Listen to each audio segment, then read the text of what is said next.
ọjọ́ ìbí ṣe kókó ṣe pàtàkì nílé ayé àwa ẹ̀dá. Ibi àti pé bínísì pọndandan ni wọ́n fi ń sọ pé ó kọ ní romọ́. Bẹ́yẹ báyẹ fò láò ṣe jù kò sáfẹ́fẹ́ tó bá fẹ́ rújú ẹnu ọlọ́fọ̀nẹ́ ti rè béèrè ọ̀rọ̀. Ọpẹ́ gbogbo lóye olúwa ọba lápá kábíkábí. Ọba ńlá ọba lè wí lè ṣe ọba tí ń dúró ti ní lọ́jọ́ gbogbo.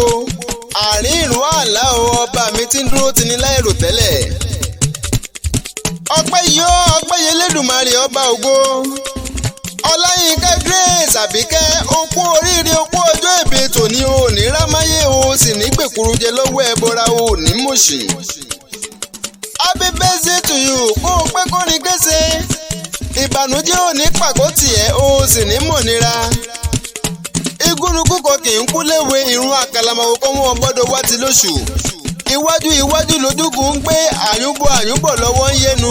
Òkè ń tàṣà kókó kákáká làrọ̀ tá ń lé.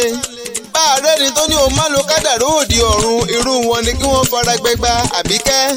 Bá àti rẹ ní àbùkù tó ní o má ti lílẹ̀ kan ìlérí kọ́ o irú wọn ni kí wọ́n dì sínú ọ̀fì ìgbèkùn. Mẹ́bọ́dọ̀ ọdún ní sápẹ́rúwé ojoojúmọ́ ayé lórí táǹgbẹ́ bó kára ó lé. Òkè ń tàṣà mẹ́bí lókè lóṣù ń kọ́lé sí. Ó ti yá máa jayé lọ mo lógo dídán máa jayé lọ. Okú oríire okú ọjọ́ ìbí tòní Àbíkẹ́. Ìbànújẹ́ ò ní wọlé tù ẹ́ wá o sì ní dẹ́ni ẹ̀dá ń fètì ẹ̀gàn pé. Iwájú lójúkùn ń gbé irun àtẹ́lẹsẹ̀ mébí tilẹ̀ ní èèwọ̀ orí ò gbọ́dọ̀ tẹ́lẹ̀. O ò ní dẹ́ni ilẹ̀ láṣẹ ọba mi Èdùmàrè. A ó máa bẹ ìran ọ̀bẹ ní bẹ́jú àtẹ́lẹsẹ̀ abẹ̀nẹ̀wò. Ìrun orógbó ló ní kó gbó ìrun obì ló ní kó máa bí sí.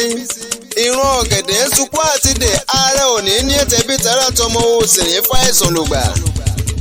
Bírú bá tó láàlàá ṣe jẹ ìròkó tó láàlàá ṣe fà. Tàǹgbà tẹ̀yìnkún tó ní kẹ́rí máwòdò tòun tẹ̀rí wọ́n jọ ń lọ. Ọláyínká Àbíkẹ́ agbágunlẹ́yà tí ń sùn bàbá jígun. Pèrègún etí odò lọ́láyínká atólúgbòkù tó ń gbọ́nẹ̀ kàkàkàkàkàkà. Bí wọ́n bá wá bí léèrè wípé ta lẹni tó ń kọrin ewì yìí ẹ jẹ́ kó yé wọn Aboluwaji yín ni. Ọ̀dọ́mọdé akéwì ìgbàlódé táráyé ń wí àjànàkú tó mi gbó títì láàjì.